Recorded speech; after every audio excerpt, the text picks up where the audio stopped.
Hello, my name is Brooke Simpson. I'm an international tax partner at Forvis Mazars in the U.S. in our Boston market. I work in our core international tax practice helping multinational clients with their cross-border transactions. Good day. My name is Tiffany White-King. I am a partner at Forvis Mazars. I also sit on our Global Tax Committee as well as our U.S. Tax Committee. So happy to be here with you today to talk about IFA. So in this world of public accounting, I think we're all famous for talking in acronyms. And we've already done that, the acronym IFA, I-F-A. So maybe it might be good, Brooke, for us to tell our audience a little bit more about what IFA is, what it stands for, and our involvement. Absolutely. So IFA is the International Fiscal Association. They have a USA Congress and a worldwide Congress, and there's local chapters throughout the U.S. and in the USA Congress. In fact, we have a Nashville chapter, and I'm the regional vice president of our Nashville chapter. And what we do is it's a collaboration of, tax professionals, be it big law, big accounting firms, legislators, in-house clients and counsel, and they come together, and it's really a collaboration of what are the hot topics in international tax, whether it be pending legislation, whether it be, events in the OECD, and like Pillar 2 has been a hot topic of late. There'll be in-person events. We'll have monthly, breakfast meetings locally within the chapters. We have regional webinars that are available. And so, throughout the past year, Forvis has been involved through, our collaboration of either attending the USA National Conference, or as well, because as I've been the chapter president in Nashville, we've done a webinar on Pillar 2. We're talking about potentially having a joint event with TEI, which is another acronym, but kind of trying to get our international tax professionals together to talk about the hot topics.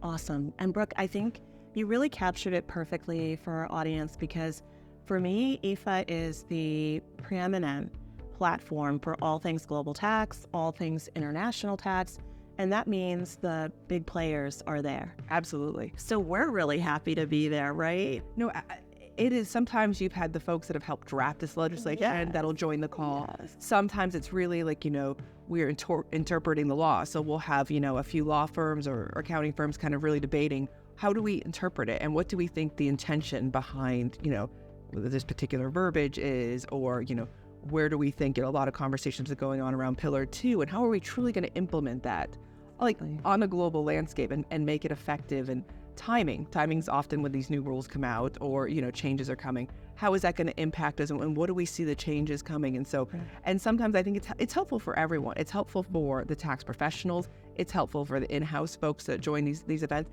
and it's helpful for when we have treasury folks join to really kind of hear where the marketplace is and where they're thinking this may impact and the ramifications of such changes. Definitely. And I know some of our friends are going to talk more about more of the global involvement that we have.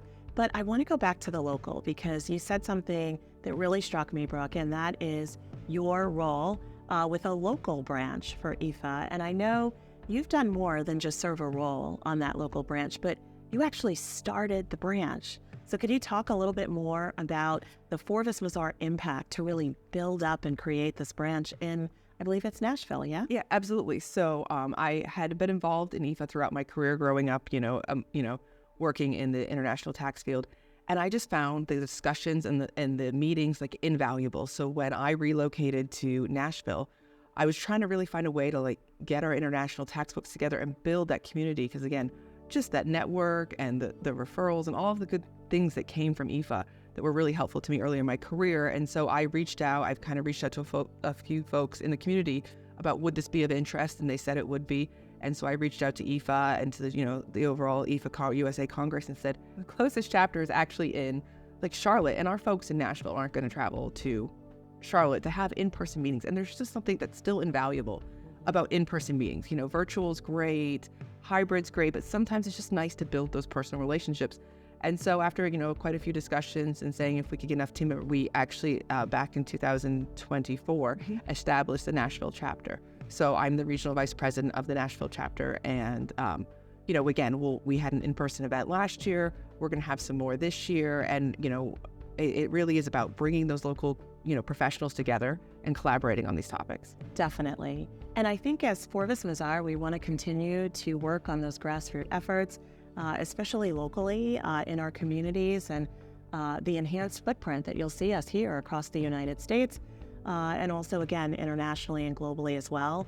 I know we've had the opportunity to recently participate in the Congress, which took place last year in Cancun, and you'll see us again at the Congress in South Africa. And some of our friends will join a little bit later and chat more about our involvement and sponsorship and collaboration in South Africa. For me, I want to see more of the connection with our peers, all of our friends that are part of IFA. One of the things that's really important for me is the women of IFA, and I love that event so much. It fosters a great network, and it is a great connector for women that are in the space.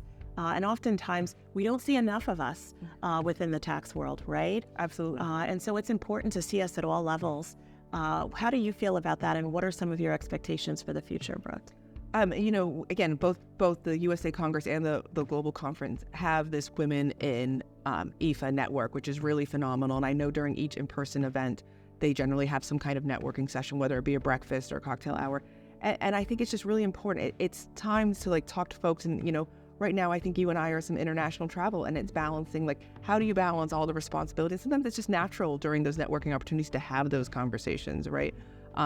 Even talking about the time differences and how we're balancing that and communicating, with things at home. And so it really is a networking that you get out of these in-person events and bring, while we have this common topic of international tax, but still the workforce and even just things that you don't think of and cultural differences. We talked about passport controls and sometimes some of the hiccups we've had going through. So that was fun things. So I think it really is invaluable. And again, the networking, building these relationships, we're in international tax. Mm-hmm. We go to these conferences and we're going to meet colleagues and maybe some countries that we haven't had as much exposure to just throughout our careers, or those that we have lots of exposures to, but it's never bad to have a bigger network, right?